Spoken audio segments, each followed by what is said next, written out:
Ailey lived in a house of echoes. Every room held a memory not her own, every corner whispered a comparison. Her sister, Sira, had been the golden child, graceful, bright-eyed, beloved by the entire village. And then one day gone. No one spoke of how or why. They only sighed when her name was mentioned, their eyes drifting to that high shelf in the sitting room where her belongings remained untouched. Among them sat the embroidered slippers. Soft velvet with golden threads, the slippers were said to have been gifted by a traveling weaver who had seen beauty in Sira's dance. No one else was allowed to touch them. Not even dust dared to gather on them. The stepmother, Meru, cleaned them once a week with silent hands, her face unmoving. It was the only time she showed softness, and even then, it was the kind that froze, not warmed. Ailey would sit in the corner, quiet as a mouse, pretending to read or sew, but always watching. She had no memory of Sira. She had been too young when her sister passed. Her memories were made up of other people's recollections. Her father's long silences, Meru's sharp tongue, the village women's sighs. If only Ailey were more like Sira, they would whisper, their voices soft but sharp enough to wound. She tried, oh how she tried. She spoke politely, lowered her eyes, walked softly. She copied the way Sira had smiled in the only framed picture they had, but it always looked forced on her own face. Don't do that, Meru had said once. You look like a ghost pretending to be someone it wasn't. That day, Ailey stopped smiling altogether. One morning, while fetching water from the well, she overheard two village girls her age. She's still here, you know, one said, her eyes darting to the trees. I heard the slippers walk at night. The other girl laughed nervously. Don't say that. They say her death was not natural. That the house still remembers. Ailey didn't believe in ghost tales, but that night as she lay on her mat in the dark, she heard it, a soft scuffing sound, like cloth brushing over wood. It was faint, distant, but steady. She clutched her blanket tighter and told herself it was the wind. But the window was closed. Days passed. The sound came and went. Sometimes it was near the shelf. Sometimes near her door. But when she looked, nothing moved. Meru seemed colder than ever, especially when she caught Ailey glancing at the shelf. Don't get any ideas, she snapped once. Those were never meant for you. And Ailey knew. She was the shadow, not the sun. The echo, not the voice. One evening, as the rain tapped gently on the roof, Ailey tried to ask about Sira. What was she like, she ventured. Meru paused in her sewing. The needle hovered above the cloth. Then she said without looking up, she was everything you are not. That night the footsteps were louder. Ailey sat up in bed, heart pounding. The sound was right outside her door now, slow, dragging, deliberate. She reached for the candle but couldn't bring herself to light it. Instead she waited, holding her breath. The sound stopped. Then came a creak, the door slightly shifting though no breeze blew. In the morning the shelf was just as before. The slippers sat pristine, untouched. But Ailey's eyes caught something new, mud. A faint smear on the wooden floor right beneath the shelf. She said nothing. It wasn't until the market day that it happened. Meru, in one of her moods, had been scolding Ailey for dropping a jar of herbs. You're useless, she hissed. Even your sister's shadow walks better than you.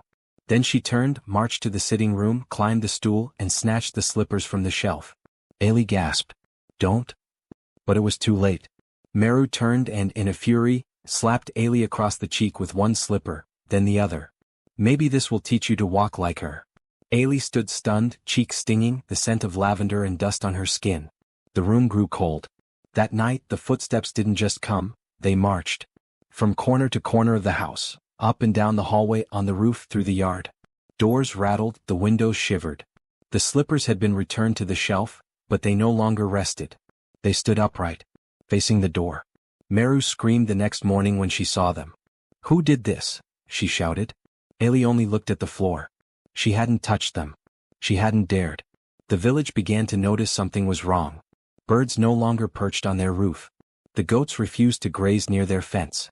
And Ailey, quiet, timid Ailey, began walking straighter, her eyes more certain. It wasn't bravery. It was something else.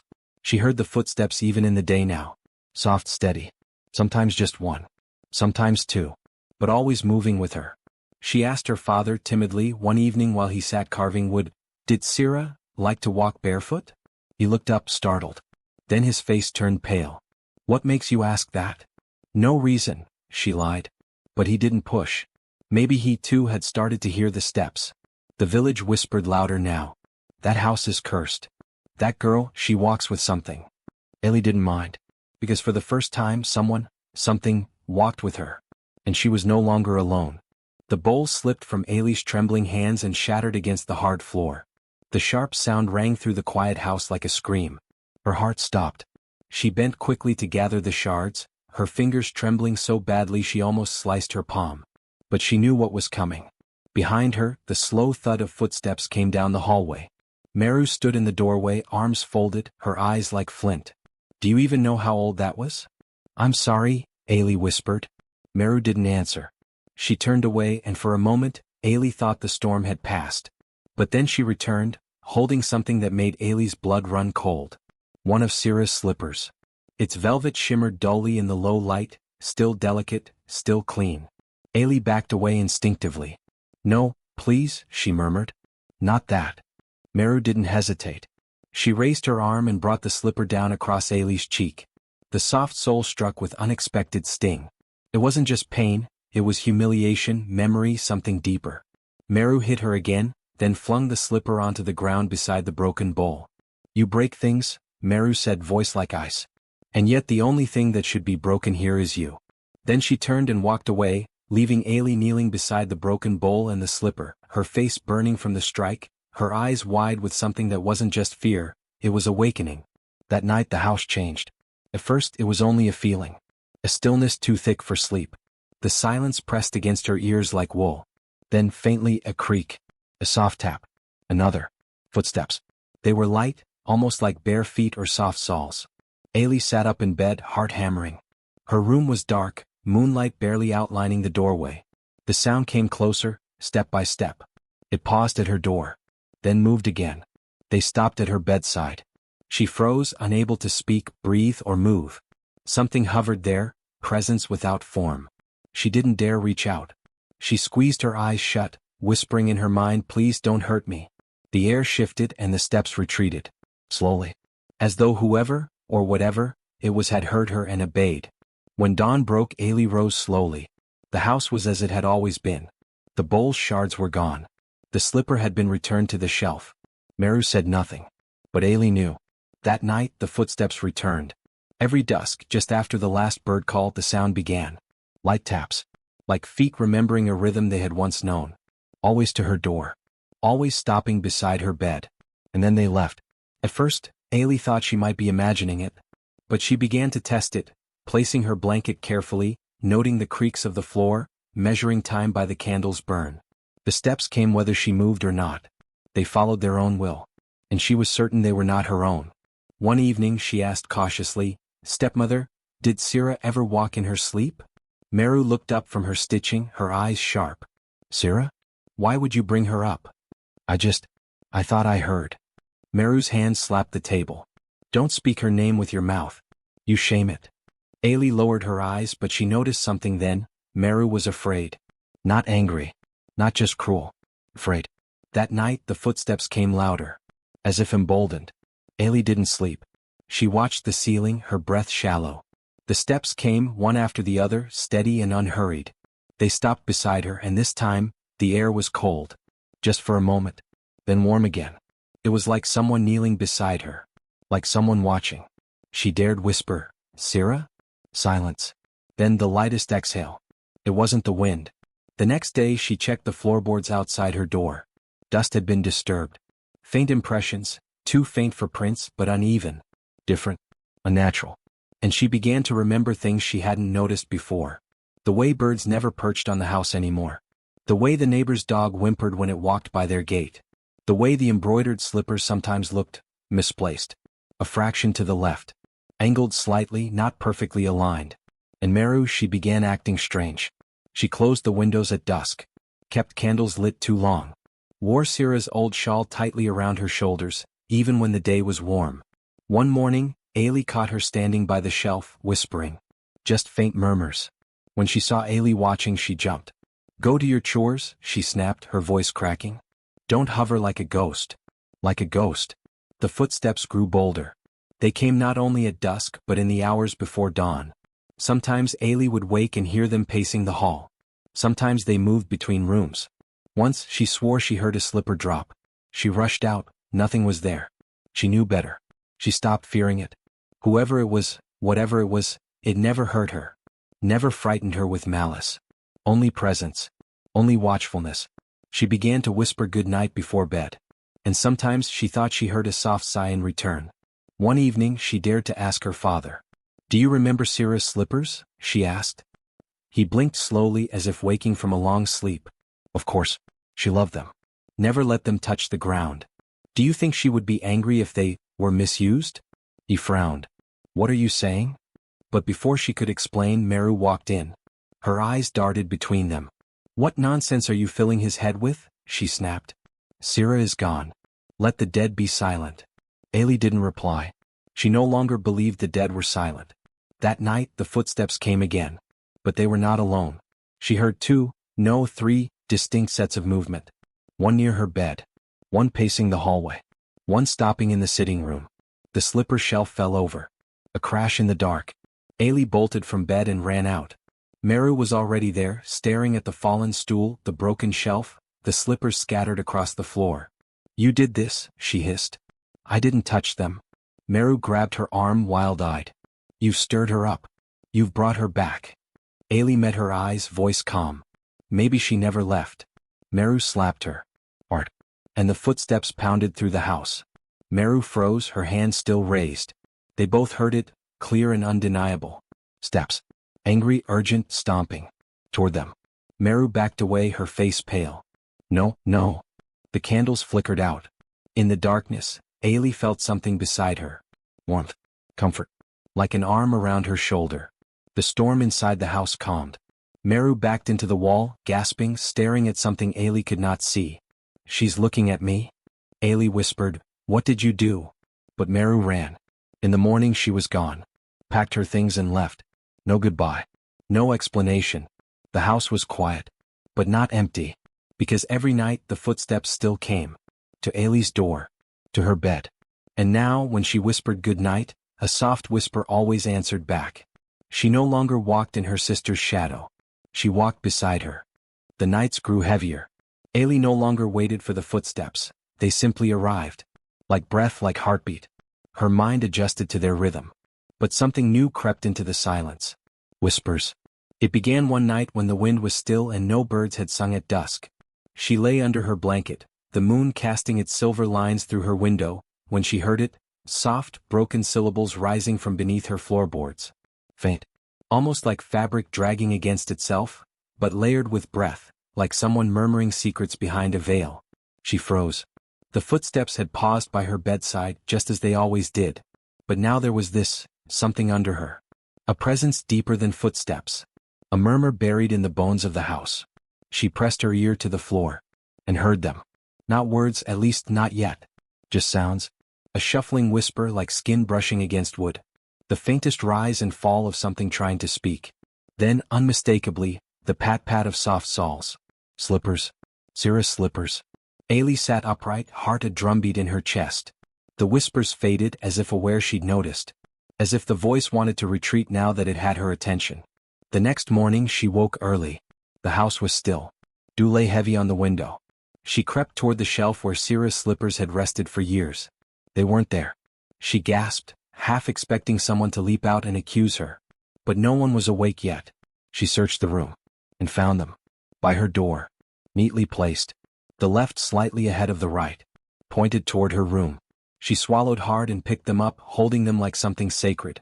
The embroidery looked brighter, as if touched by recent moonlight. The soles were faintly warm. Not like fire. Like breath. She set them back on the shelf, exactly as they had always been. Lined up. Perfect. The next morning they were gone again. Same position. Same angle. As if someone walked in them during the night and took them off politely before vanishing. When she told her father, he didn't even look up from his cup. "You're not sleeping well," he said softly. "I'm not imagining it. I used to hear your sister too. After we lost her." His voice trembled. "I thought she'd come back if I just stayed very still. Baba, I'm not imagining." Her slippers move. He looked at her for the first time in days. His eyes were hollow. "Don't play with ghosts, Ailey. They don't always play back." She bit her lip. What happened to her? Truly?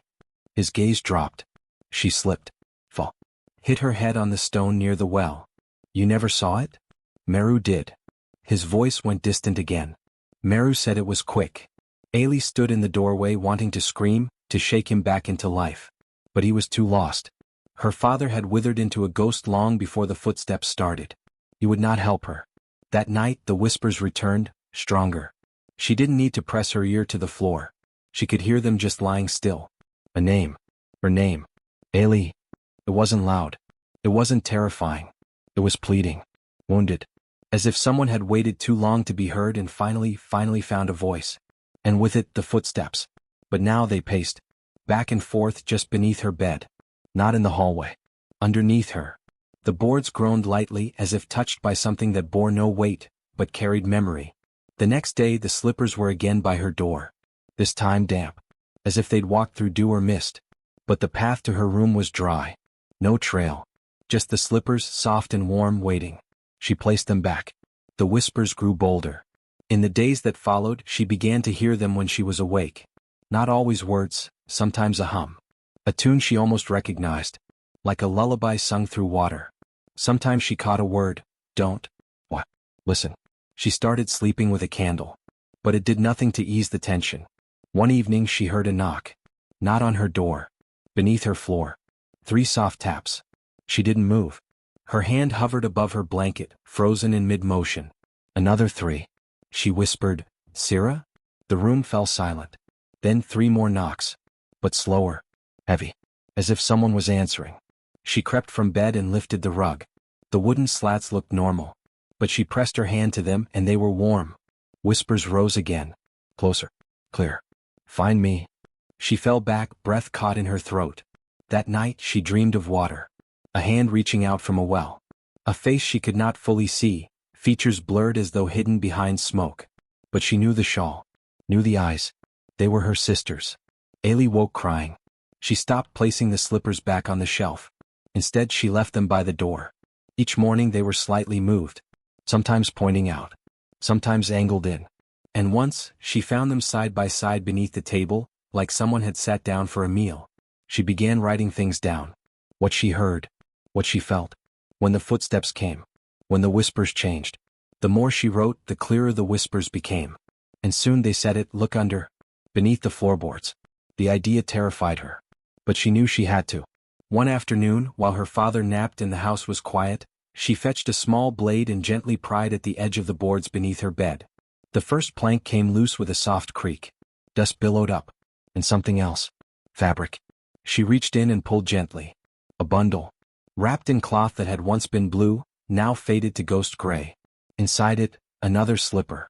But not one of Sira's embroidered pair. This one was older. Child-sized. Stained. Ailey's hands shook. There were bones inside. Tiny. Fragile. A child's. Her throat closed. She stared, unable to scream. And then the footsteps raced toward her. No mist. No whisper. Just a rush. Like a storm within the house. The candle blew out. The floor trembled. And from behind her a voice screamed, not hers. Liar. She spun. The room was empty. But in the hallway the shelf had toppled. The remaining slippers were gone. That night Meru returned. Her stepmother's face was pale, her eyes darting. Where is it? She asked. What? The thing you found. Ailey stood firm. Whose bones are under my room?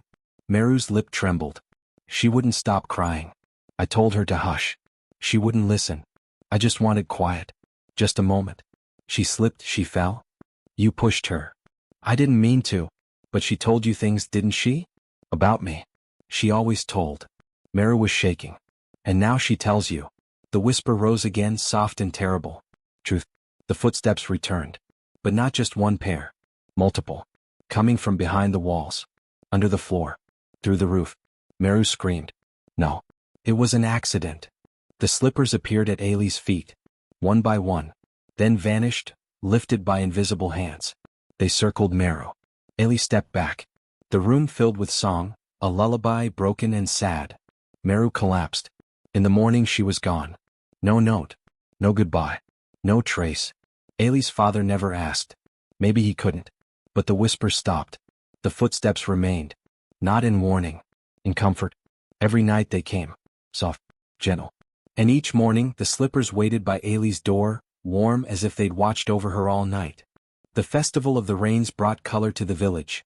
Drums echoed from the hills, children chased one another with painted cheeks, and families gathered beneath lanterns strung between trees. Ailey should have felt joy, but the heaviness in her chest only deepened. It wasn't just the return of the footsteps or the way the slippers never gathered dust. It was the mirror.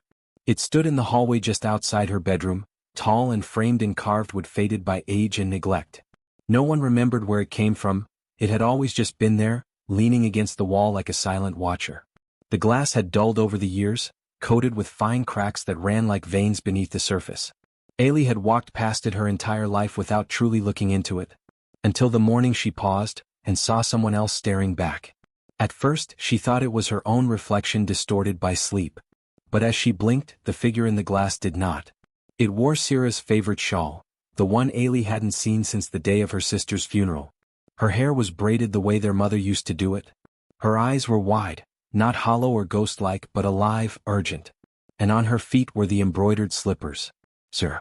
Ailey's breath caught. She reached toward the mirror, but the figure in the glass didn't mimic her. Instead, the reflection lifted a hand, palm outward, and pointed directly behind Ailey. She spun. Nothing.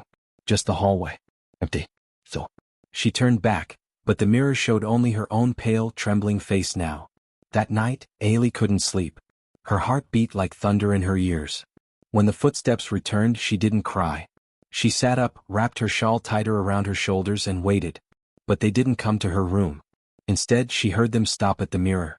And then, the creak of the wood beneath it. In the morning, the mirror had shifted an inch from the wall, as though someone had touched it. That afternoon, a distant relative arrived. Aunt Aji, her late mother's cousin, known for her silver bangles and sharp tongue. She hadn't visited in years, and she walked with the air of someone who had seen too much to be surprised by anything. Ailey was helping carry baskets into the main room when Aunt Aji paused by the mirror. "This one's still here?" she asked, peering at the glass. "I thought your stepmother would have thrown it out years ago." "Why?" Ailey asked. Aunt Aji leaned closer, squinting. "Because it's cursed." Ailey dropped the basket. Aunt Aji chuckled. "Not in the way you're thinking. Not demons. Not evil. It's an old mirror, gifted by the Wishing clan. Said to reflect not just the body but the soul. When Sira died, her tone shifted. Well, some things don't die properly when the truth is buried." Ailey's voice was a whisper. "You knew about the slippers?" "I made them," Aunt Aji said. "Sira asked for butterflies and moons. Said she wanted to wear them for the harvest dance. She never did." Ailey stepped closer to the mirror. "I saw her. In it. Not just once." Aunt Aji didn't laugh. She didn't smile. Instead, she reached out and touched the glass with a wrinkled hand. "She's trying to speak," she said quietly. "She's been trying to speak for years." Before Ailey could reply, her stepmother entered the hallway. "Talking to Old Wood again, Aji?" Aunt Aji turned, unbothered. "You don't see her?" "See what?" Ailey pointed to the glass. "She was here. She's worn the slippers." She pointed behind me. Meru scoffed. "You're all letting grief rot your minds." But then the light shifted. Sunlight, which had streamed in warmly through the windows, turned pale, like the moon had suddenly risen. The glass of the mirror seemed to shimmer just once. And across the surface, barely visible beneath the web of cracks, a single name carved itself slowly from mist. "Sira." Meru gasped and stepped back. "Who did this?" But the name wasn't scratched. It glowed faintly like breath on glass. And then it faded. Aunt Aji's face had gone stone still. "Now do you believe?" Meru's voice trembled. "It's a trick. Dust and light. That's all." "No," said Ailey. "She's warning me. Us." That night, Ailey sat before the mirror with a candle. She waited long after the house had gone quiet. The flame flickered, not with wind, but with movement.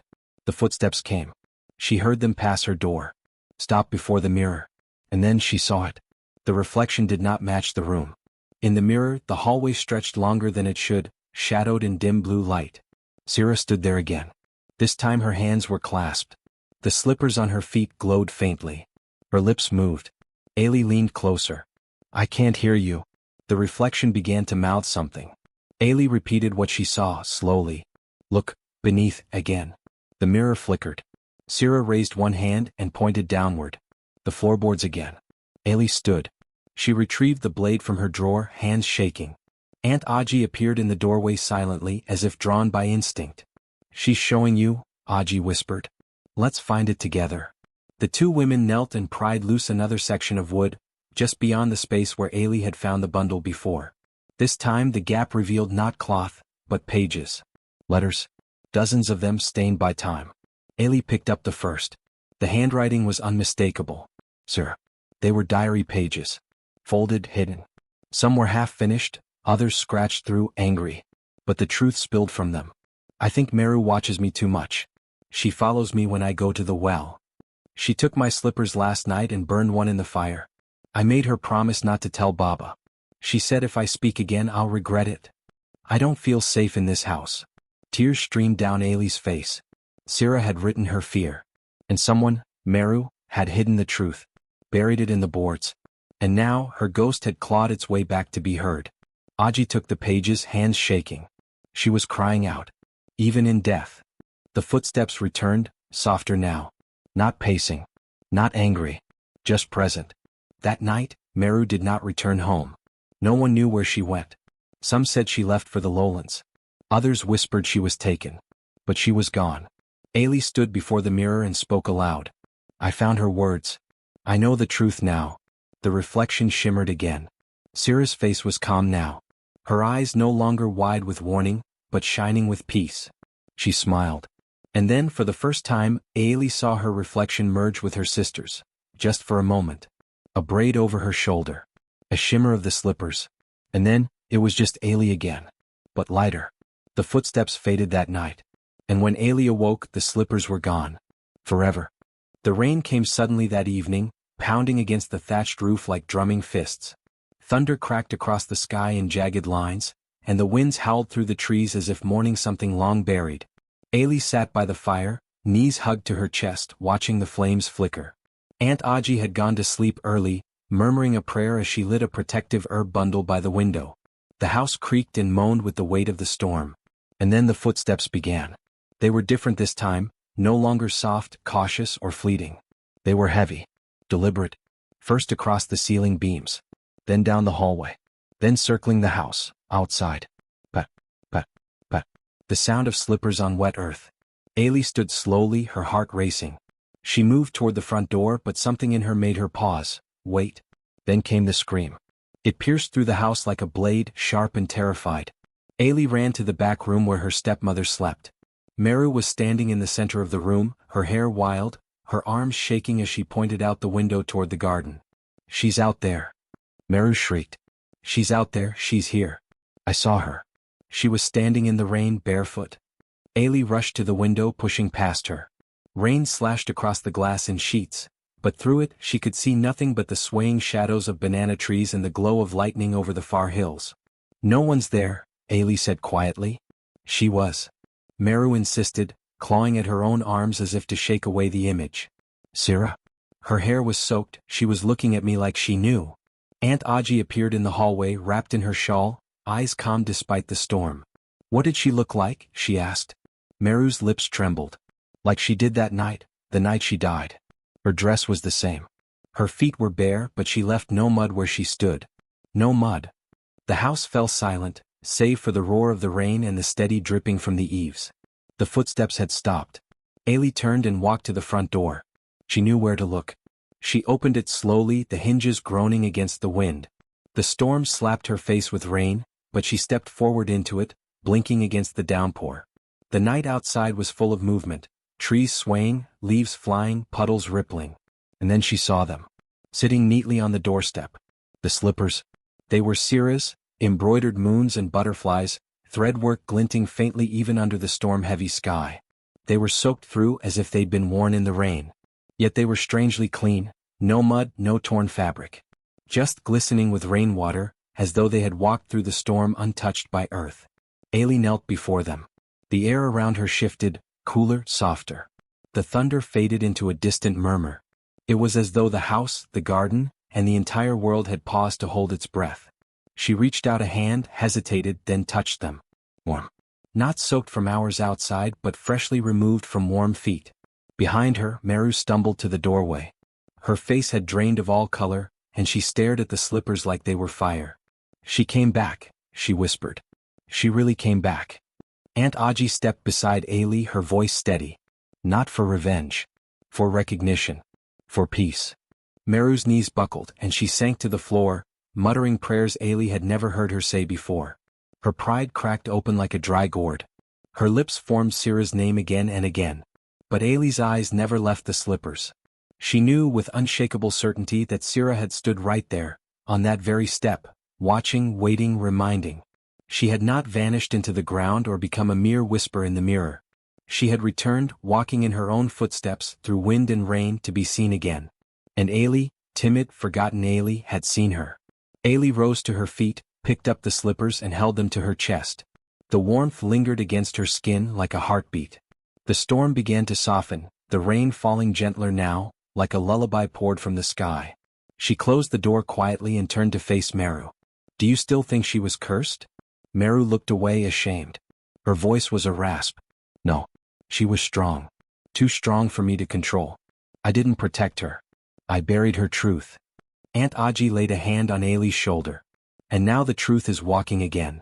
They stood in silence, 3 women with the rain behind them and the spirit of a girl still circling the house, not with anger but with purpose. The floor no longer creaked. The mirror no longer shimmered. But the story wasn't over. Because Sira had returned.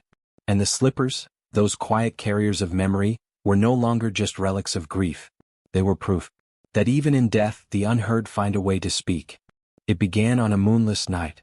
Ailey was lying awake, the blanket pulled to her chin, eyes fixed on the ceiling.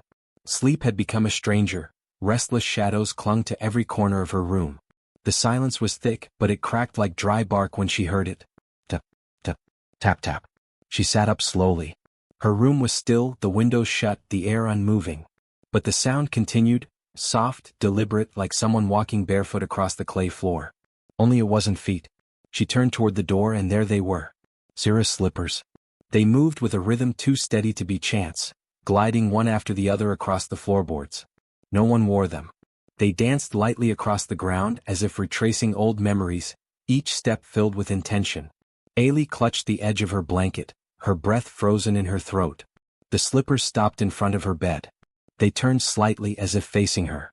Then, slowly they turned again, toward the door, and walked back out into the hallway, disappearing into the dark. The next morning, Ailey told her father. He looked at her with weary eyes, sadness spilling into the wrinkles on his face. You've been through too much, he said. Rest. These are only dreams. She knew they weren't. By the 3rd night, she wasn't the only one who saw them. The slippers tapped their way into the kitchen as her father dozed by the fire. He blinked awake and stared, speechless, as they paused by the hearth before walking calmly out of sight. The next morning he went to the village square. He told the elders what he had seen. Some laughed nervously. Others whispered of curses and restless spirits. Curiosity mingled with fear.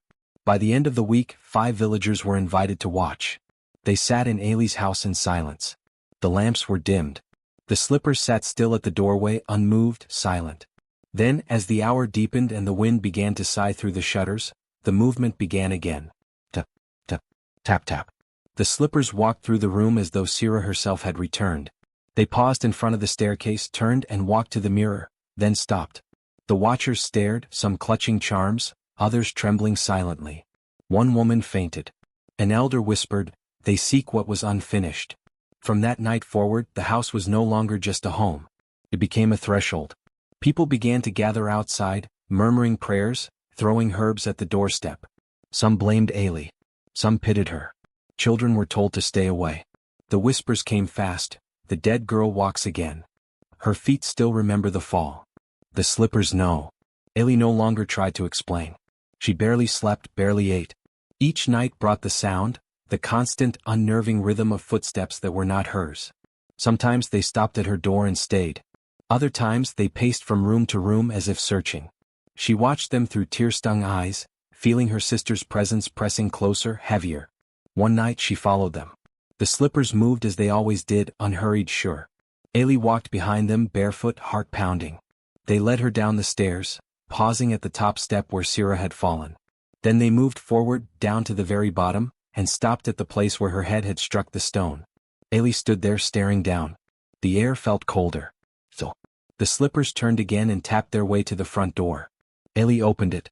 Outside stood several villagers drawn by the sound. They gasped when they saw the slippers moving freely, walking across the earth as though the spirit within had purpose and memory. One man fell to his knees murmuring, "She wants justice. She wants the truth to live." Others began to cry. Someone brought the village priest. He refused to enter. "They are no longer shoes," he said. "They are proof of what was buried, of who was silenced."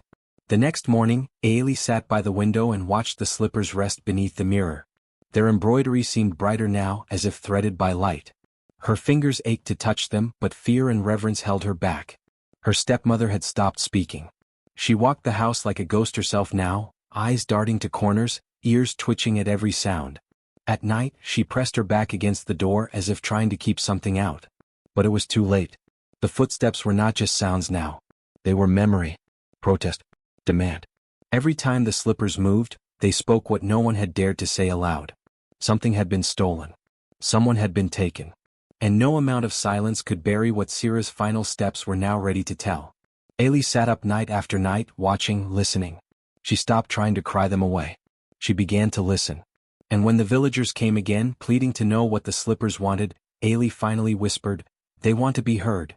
And they won't stop until the truth is carried with every step." Still the slippers walked. And the village began to listen. Ailey had never dared go near the bottom of the staircase. The place where Sira's life had ended was marked only by a faint discoloration on the worn wooden floorboards and the whispered fear of the villagers. But the footsteps, the restless slippers, and the heavy silence in the house had pulled her closer, as if demanding she uncover the truth hidden in the shadows beneath the stairs. One cold morning, before the sun had fully risen, Ailey crept quietly into the room. Her fingers trembled as she touched the floor near the first step. The wood was rough and cracked in places. There was a hollow sound when she pressed down near the corner where Sira had fallen. Her heart thumped violently. Driven by a mix of fear and desperate hope, Ailey found a small iron chisel in the kitchen drawer and a hammer. She returned to the spot beneath the stairs and began to work carefully, prying up a loose floorboard. Dust rose like ghosts around her, swirling in the pale light of dawn. Beneath the floor, wrapped in brittle brown cloth, she found something. An old ribbon, faded and frayed, the same pale blue color that Sira always wore in her hair.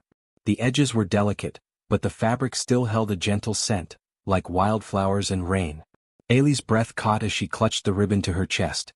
Beside it lay a cracked earring, shaped like a tiny leaf, glimmering faintly even through the dust. It was one of Sira's favorites, a gift from their mother.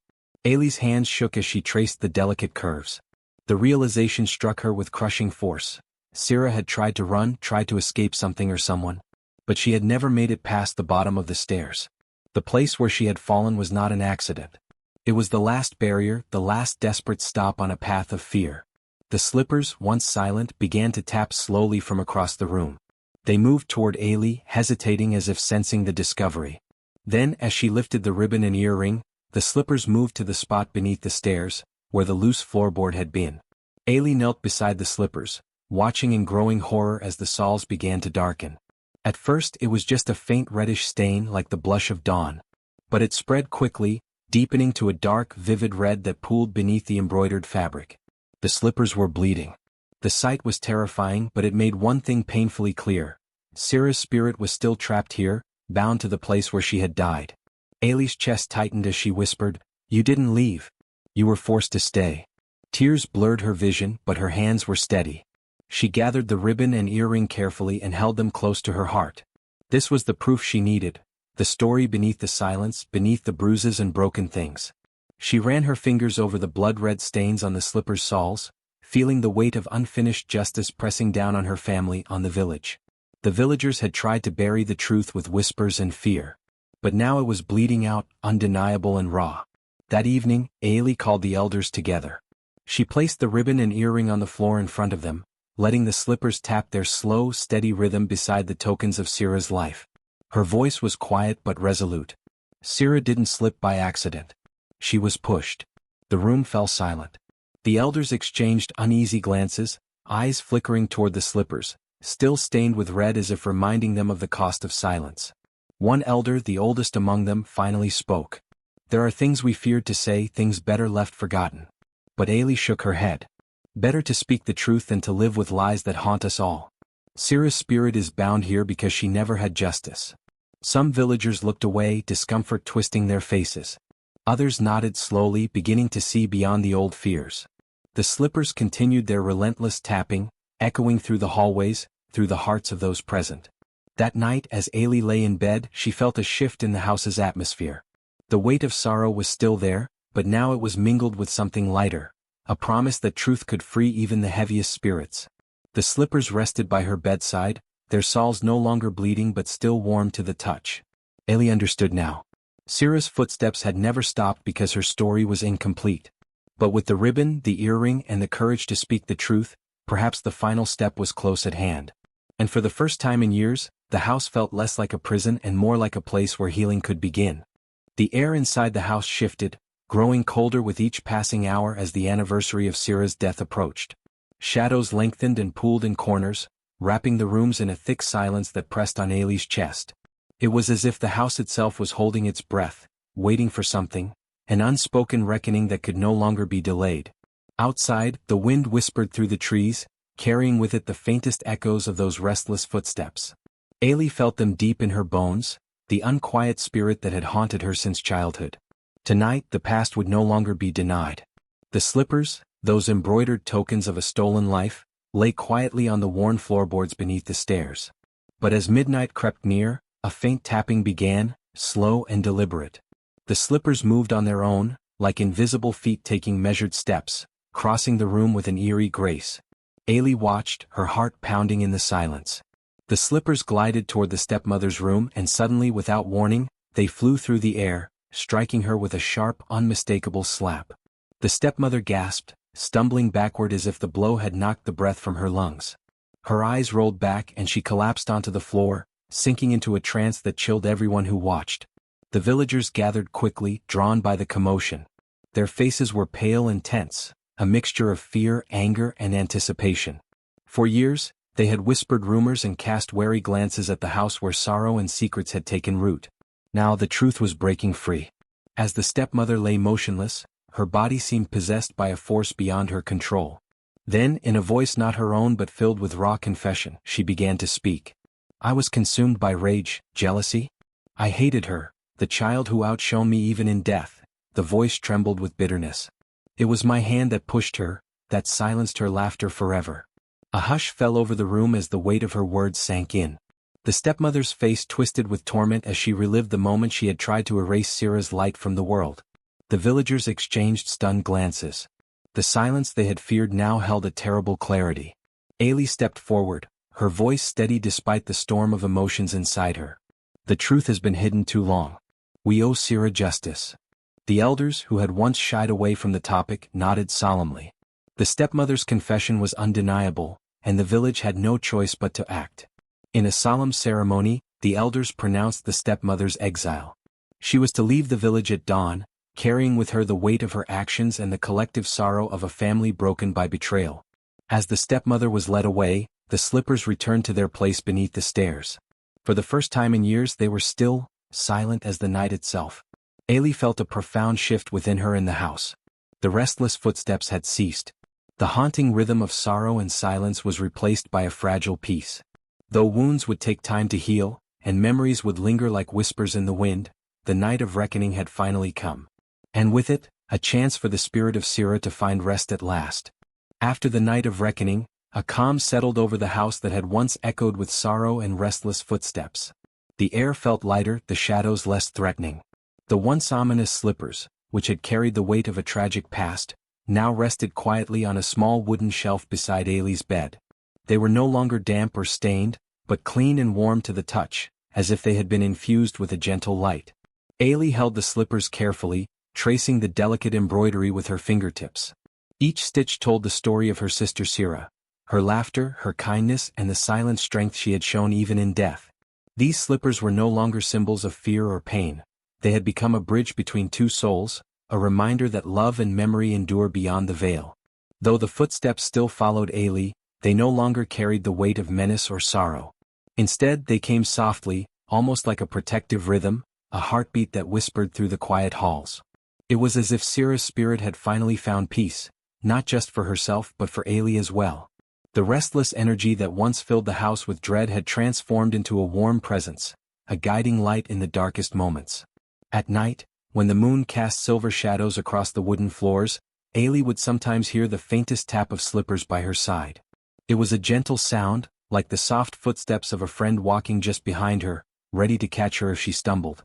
And in those moments, Ailey felt a comforting closeness, as if her sister was truly there, walking beside her, whispering courage into her ear. The villagers noticed the change too. The once cold and distant girl began to walk with a quiet confidence. Her eyes, once downcast and wary, now held a spark of peace and resilience. She smiled more often, and her voice carried a steady calm that drew others near. People spoke in hushed tones about how the house no longer felt haunted, how the air around Ailey shimmered with something unspoken but deeply felt. Ailey found herself drawn to the garden where Sira had once played, the place where so many memories lingered like the scent of blooming flowers. She would sit there for hours, feeling the sun warm her skin and the gentle breeze carry the soft murmur of leaves. Sometimes she would hum a quiet lullaby, one that their mother used to sing, and imagine Sira's spirit dancing lightly among the petals. In these moments, Ailey understood that the footsteps that had once caused fear were now a sign of protection. They were Sira's way of saying she was still watching over her, still walking alongside her, no longer bound by silence or the need for revenge. The slippers, once a symbol of cruelty and pain, had become talismans of love and connection, reminders that family bonds endure even beyond death. As seasons changed, Ailey began to share her story with the village, no longer hiding behind shame or fear. She spoke of Sira not as a ghost or a curse, but as a sister whose spirit had taught her the strength to endure and the power to forgive. The villagers listened, and slowly the old fear began to dissolve, replaced by understanding and respect. Children who had once whispered about the haunted slippers now played nearby with laughter and lightness, their games echoing through the village like a promise of new beginnings. Elders nodded quietly, their eyes reflecting the wisdom of lessons learned too late but never forgotten. Ailey carried the slippers with her wherever she went, tucked safely in a cloth bag embroidered with flowers. They were her reminder of the journey she had traveled, from a girl haunted by silence and fear to a young woman walking boldly in the light of love and truth. One evening, as the sun dipped below the horizon and painted the sky in hues of amber and rose, Ailey stood at the threshold of her home, feeling the gentle tap of slippers beside her once again.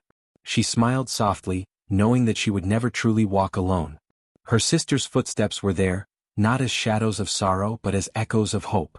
Together they moved forward, their hearts forever intertwined in a dance of resilience, love and endless grace. And in that quiet companionship, Ailey found peace, no longer the girl who walked alone, but the sister who walked forever beside her.